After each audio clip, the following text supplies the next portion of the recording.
Hello and welcome. You're watching Worldview with me, Vishal Dahiya. Today, we're going to talk about the BRICS Summit. In fact, the BRICS plurilateral grouping. A lot of countries, specifically emerging and developing economies, had come together and formed the BRICS grouping. Now, the BRICS Summit is going to be held, the 17th one, in Rio, in Brazil, on 6th and 7th. This is going to be a very significant one because there are a lot of transitions, a lot of changes which are happening in the BRICS grouping, as well as the given geopolitical situation. The real question which arises is how significant BRICS is in the overall geopolitical scenario. And the member nations, specifically the five big ones, Brazil, Russia, India, China, and South Africa, what is their take on the entire BRICS grouping? And how do they want to move ahead? What are the prospects? How will this grouping go ahead and find solutions to several questions on the geopolitical front? And for more on this, we're joined by two distinguished experts today. Let me first introduce them to you, beginning with the former Ambassador Rajiv Bhatia, who is with us. And we are also joined by Professor Gulshan Sachdeva from the School of International Studies in Jawaharlal Nehru University. Welcome to you as well, Professor Sachdeva. So, gentlemen, let me begin with a simple but an important question here. And I'd like to start with you, Mr. Bhatia. Let's start by understanding why is BRICS significant? And suddenly it has become more significant because if I remember in the past few years, there was a point wherein BRICS was almost seemingly written off by several Western, geopolitical experts. But again, it looks like that BRICS is becoming a huge and important cornerstone of the geopolitical diplomacy. Thank you very much, Vishalji, for inviting me again. I'm very interested in this topic, so it's wonderful to be here. I think the answer to your question lies in recognizing the fact that BRICS is a 21st century institution. It is an informal institution. As you said, it is a plurilateral grouping. The importance lies in the fact that BRICS is a major non-Western grouping. In a world where most shots were called by the Western nations, you have a non-Western grouping that is of countries other than G7 countries. These are obviously, as you very aptly put it right in the beginning, a grouping of emerging and developing economies. And they did pretty well, in the first decade or so of their setting it up in 2006. But by the time the previous decade ended, BRICS had begun to feel a bit of a stagnation. So it is in that light, the new impetus came when a number of countries began to show interest in joining BRICS as members. Then probably the existing five members, that is Russia, China, India, South Africa, and Brazil, they began to realize that they have actually a potentially very influential institution. So today, I think we can say the transition that we have seen in the past 2 to 3 years shows that the importance of BRICS is not merely existing, but it is actually increasing. That is the answer to your question. Okay, Professor Sachdeva, do you agree with this stipulation that it's the importance of BRICS is increasing with each passing day? The reason why I'm asking this question again to you is because you're a pro on South-South cooperation, and India has done a lot on that part. And when we look at the BRICS grouping, there are several countries within the BRICS grouping as well, wherein India seemingly has much better relations, but then there are other nations also with which there are tensions amongst them, be it India and China, be it perhaps Russia and several other countries as well.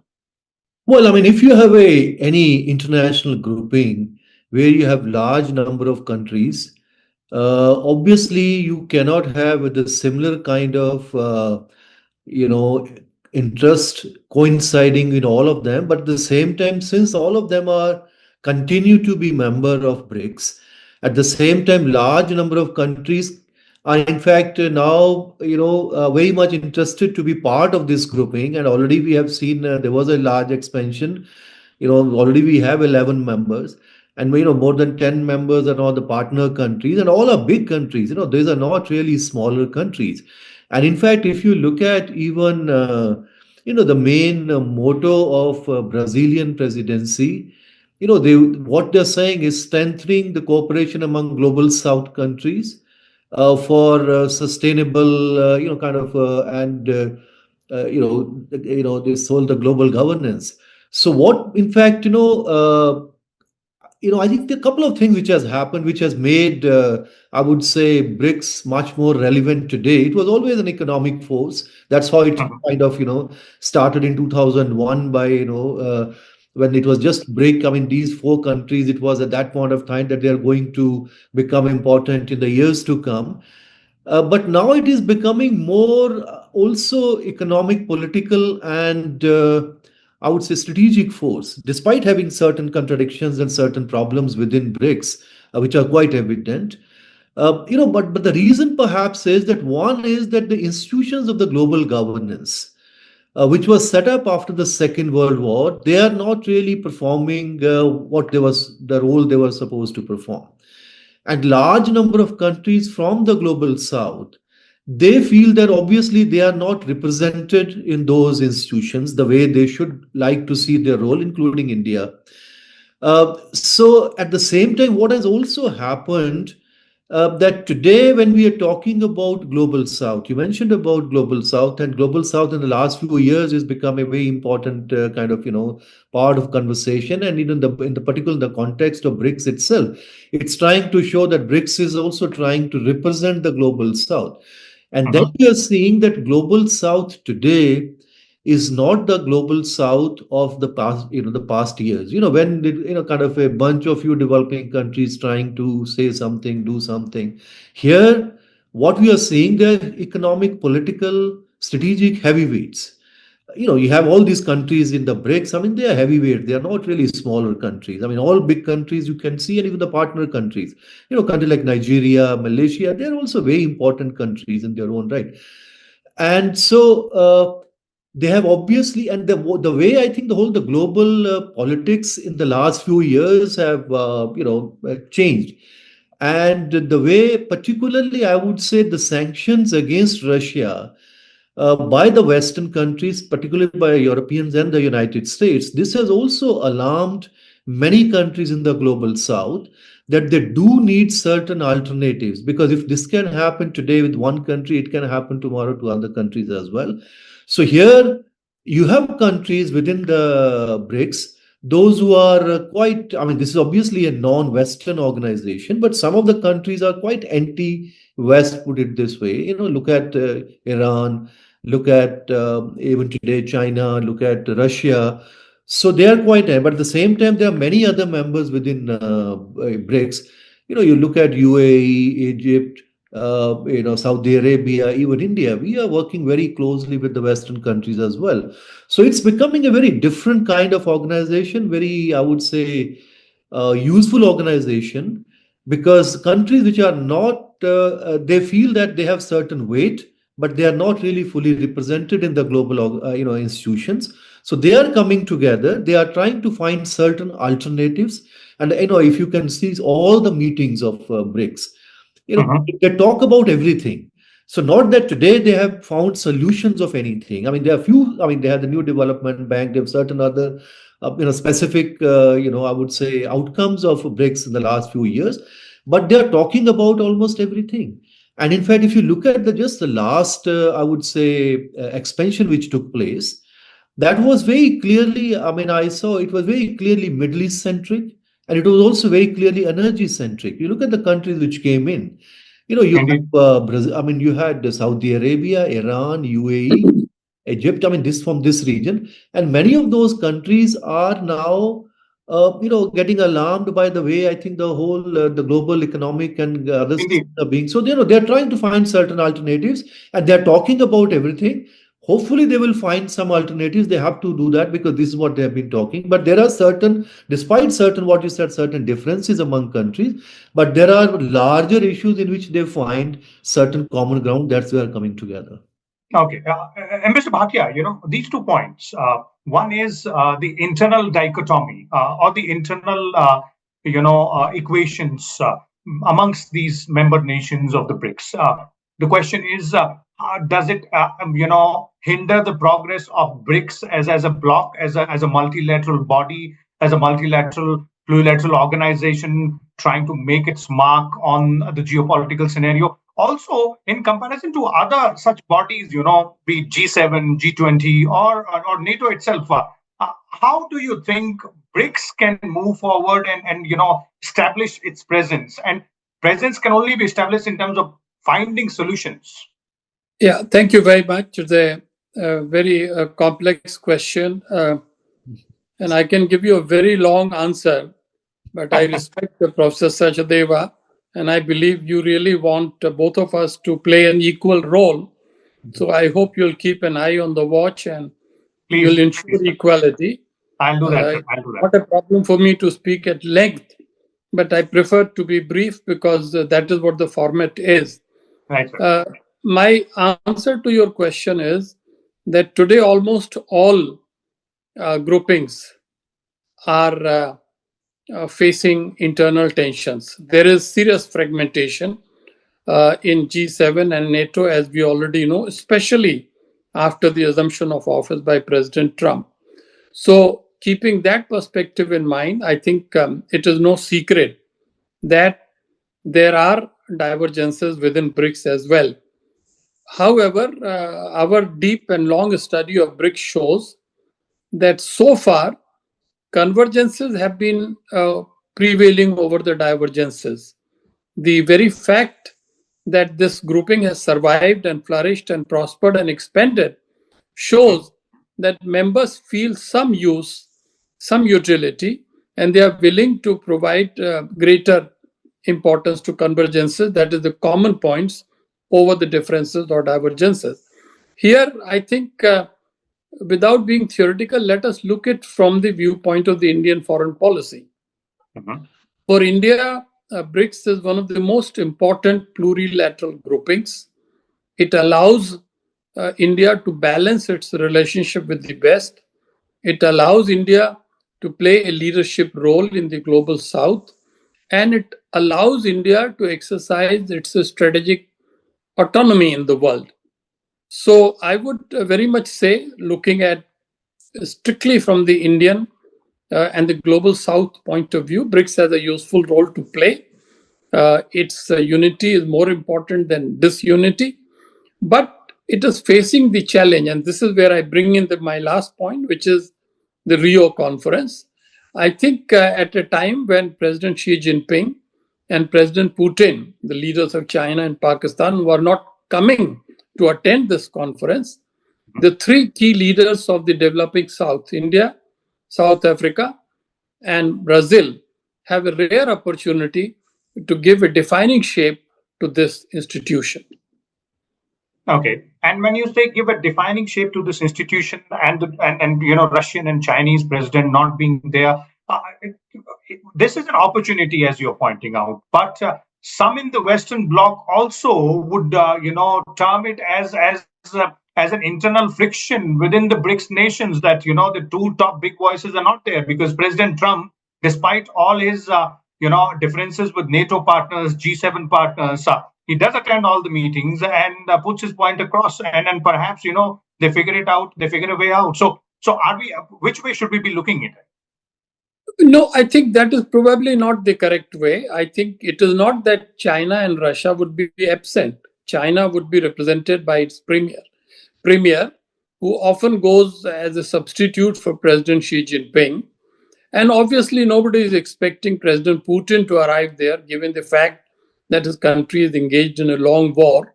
So his foreign minister probably will represent the president. So they both would be there.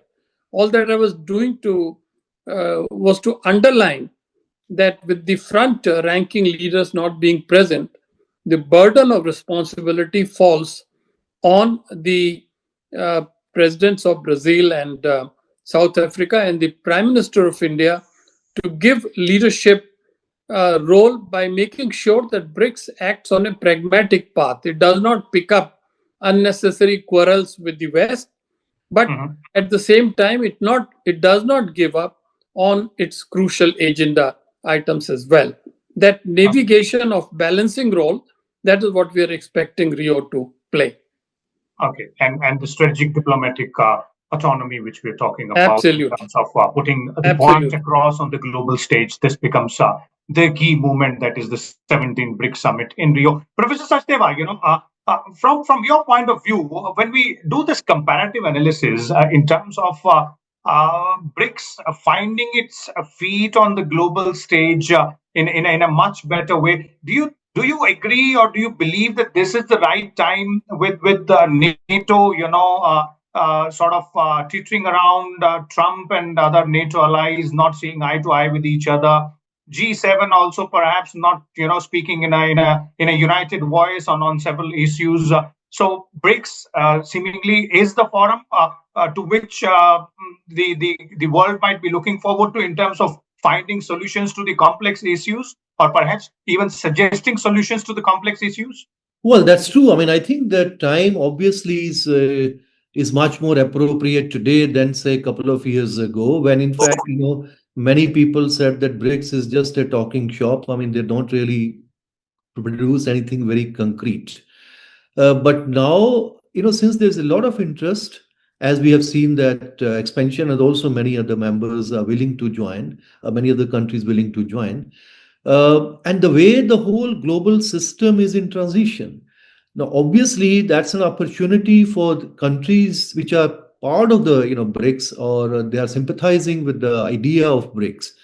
So they can come out now. As Ambassador Bhatia mentioned, the real responsibility of Mhm. leaders within BRICS, and particularly the founding members of BRICS itself is they really have to come out with an alternative norms of governance in every sense of the word. Because if they are not able to come out alternatives, then ultimately you can talk about everything, but ultimately then you go back to the existing institutions. So even when the new development bank which was set up, even it's a relatively small bank, but still I think the norms were relatively different than what the financing you get from the World Bank or from others. Similarly, now of course, I mean the idea of common currency, etc., of course, is far fetched, but many things, I mean, short of common currency within BRICS countries, I think many of those mechanisms are being discussed at different levels. Like at least for certain commodities, you can see, I mean, energy is very important commodity within the BRICS countries because there are major energy producers within BRICS, and there are also major energy consumers within BRICS. And some of Mhm. those countries are already having transactions of their, particularly the energy matters, in their local currencies. Look at India, Russia. Look at Russia, China. Look at India. Earlier we used to do with Iran, and also with other countries, and we are also using currencies of some other BRICS members as well, including UAE and even the Okay. Chinese currency as well. And now, Okay. now at the moment this is happening more or less bilateral level, but I think for certain commodities, maybe some of the countries within BRICS, they might find certain mechanism to deal with an alternative mechanism. It may not be Okay. so. I think those are the things if BRICS is able to produce, or in fact, in the connectivity. Now, China is a major connectivity player. Then, in fact, every other country also has their own connectivity strategies. Now, Mhm. moment we are looking some of them in a very, very competitive way, like particularly India and China and many others. But there could also be certain convergence, how we could really build certain principles, and then we work on this. Similarly, also on the development cooperation, Okay. yeah, I mean, I'll just come back later maybe on this issue. The No, global exactly. is declining from the West. Yeah. Professor Sachdeva, we'll come back on development cooperation part there, but specific tangible, issues when we are talking about, and I'd like to bring in Mr. Bhatia here as well. Mr. Bhatia, when we say, any plurilateral grouping should come up with solutions to issues of global concern, what are the tangible areas wherein BRICS can make a difference? Because when G7 meeting happens, they come up with, some or the other suggested solutions to some tangible concerns, or maybe, try and find solutions to the global conflicts as well. NATO has its own policy. Even G20, we have come up with, when under India's presidency, there was a lot of tangible solutions which were found on several issues. When we talk about BRICS, what is it that BRICS can come up with in your term? I'm glad, Vishalji, you are asking this question because I was about to intervene on this very point, which Professor Sachdeva was making very aptly. Honestly speaking, BRICS does not have the heft and the power to introduce major changes in the international system today. At best, it can come up and suggest, as you said earlier, solutions, but it cannot implement them. In a similar manner, G7 also does not have any longer the heft and the capability to implement the solutions which can reform or readapt the system. Then what is the answer? The answer is there has to be not merely a global consensus on some of the critical issues, such as the reform of multilateral institutions, on how to, for example, address the climate issue, and above all, what to do about more financing for the developing countries for their technological transformation, and other issues. So here, I think willy nilly we come back by agreeing that neither G7 nor BRICS by itself can bring a new world. That can only come when these two groups sit together and bring in other countries as well, which means we re-establish the primacy of G20. Mhm. But even there, I think we have to be very clear that we are now in a post-Trumpian world. And if the most powerful nation of the world, the US, is not willing to go along with the agenda of G20, the world is stuck there as well. So, in short, all that I would say is that BRICS has finally only one option, which is that apart from suggesting solutions, its key leaders, China, Russia, and the IPSA countries, they must find from their own pocket resources in order to ameliorate and improve the conditions of the countries of the global south. Okay, okay. Professor Sachdeva, is that a feasible, seemingly feasible way of moving forward?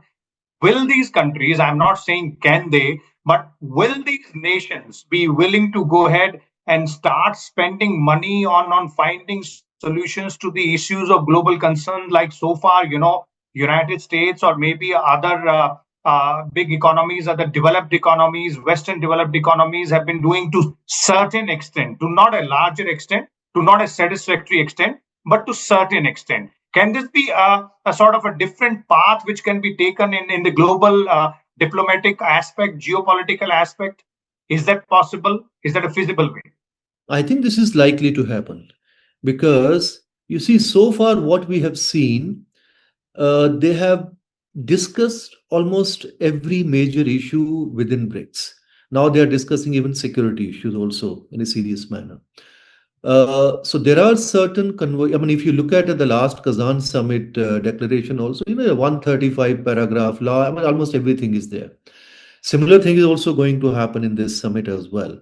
So it means there are a lot of discussions taking place on almost every major issue, from women issues to business issues to climate issues to anything you can think of. That's I think it's an achievement in itself. I mean, I wouldn't underestimate.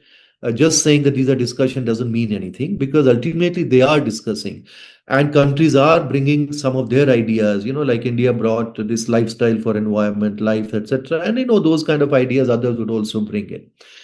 Now, the real question, as you have rightly mentioned, that they have to now, they also have resources. It's not that something, the point I was making, that the global south today is different. So here, if you look at country like China, India, and many others, Mhm. they have resources. And unless they put some of their resources in some of their projects, particularly within the BRICS framework, then of course, I mean, then you'll just keep talking about that. That's why I was coming to that development cooperation. Now, when the last 3 years, the development assistance from all the Western countries and, now led by the United States has declined drastically in the global. Mhm. And at the same time, you can see from all countries within the global south and all these countries which are part of now BRICS, they are doing much more than they were doing a couple of years ago. Okay. So, still, they haven't really started working together. Like we can work perhaps on triangular cooperation projects more with the United States or with Germany or with the UK than actually working within the BRICS countries. They are also doing, Indonesia is doing fantastic work. Brazil is doing it, Argentina, I mean, others, and many in the global south, they are also doing. And of course, China is also a very major player there as well. So, can we really work even the whole this international development architecture? They can start talking about this, and started putting certain resources. Now we are doing more of those things bilaterally, although the Mhm. West is doing more within the OECD framework. So here they can work out certain framework within BRICS, and there are many avenues in which and financing for development and other things. Okay. And then the technologies are there also in the developing, I mean, all these countries within the BRICS. So there are Okay. possibilities, but I think they are working slowly and slowly in those direction, but that's the way it has to go. Okay. One final question before we bring this to an end, Mr. Bhatia. I'll start with you, and since you both of you mentioned, Indian perspective, Indian foreign policy as well. What does India bring to the table in BRICS, and what can it take away from that table? The main thing that India brings in my mind to the table is its ability to reconcile differences in a grouping of which India is a founding father. Uh, BRICS emerged essentially from the original smaller grouping IPSA, India, Brazil, South Africa. And therefore, it is very much India's responsibility and India's mission to make sure that different poles of opinion get reconciled to a common position. And India is in a position to do this because even among the new members, it has excellent bilateral relationships, as Professor Sachdeva pointed out earlier. What India takes from the table, that is, in what fashion BRICS benefits India, I think it adds to India's global uh, stature, global role. One reason why India gets now almost invited on a permanent basis to G7 is the Mhm. fact that it is seen as a leading nation of the global south. So I would say, reflecting the view in Delhi, that South Bloc regards BRICS as a very important grouping, and Mhm. the participation by Prime Minister Narendra Modi is expected to produce some positive results for our national interest. So, Professor Sachdeva, quickly from you, a wrap-up question on the same aspect as Mr. Bhatia was pointing out that in terms of what India brings to the table and what benefits do we have in putting our efforts, diplomatic energy into the BRICS grouping to that particular extent. No, I totally agree with what Ambassador Bhatia mentioned. Just following what he said, India is going to be the next chair of the BRICS. So there is a much bigger responsibility now. And I think, as you know, we have excellent relations with countries within BRICS and also outside BRICS. So there is a major responsibility, but only one perhaps the effort which we really need to make if we have to make BRICS more effective and also India more effective within BRICS. If we are able to manage in the next 1 year or so our relations, particularly with China, to a manner in which things become reasonably normal. And then I Mhm. think there are a lot of things which can be done. And I think a lot of churning is also taking place within Indian thinking as well. Because the way, in fact, both these economies are next to each other, there are serious questions which need to be tackled by both of them. But I think the maturity of both the countries perhaps will help. And this has been proven in the last couple of years as well. That if we Okay. somehow able to manage this relationship in a manner which can perhaps would be useful not just only for India and China, for the BRICS and the world as well. And then India can really play much bigger role within BRICS and also at the global scale. Okay, so clearly, a bit of a complex situation when we talk about BRICS as a plurilateral grouping, but a lot of avenues, a lot of options for moving ahead. Challenging as well, quite challenging for all the member countries. But as both of you gentlemen are pointing out, quite interesting for India to go ahead and take that lead, especially with the fact that the next BRICS summit will be hosted by India only. So let's wait and watch as to how things fold on the BRICS front. Once again, thank you so much, Mr. Bhatia and Professor Sachdeva as well, for sharing your views and insight with us and our viewers. We'll come back again next week with a different topic and with a different set of experts as well. Till then, keep watching Worldview and Dialoguers as well. Thank you once again.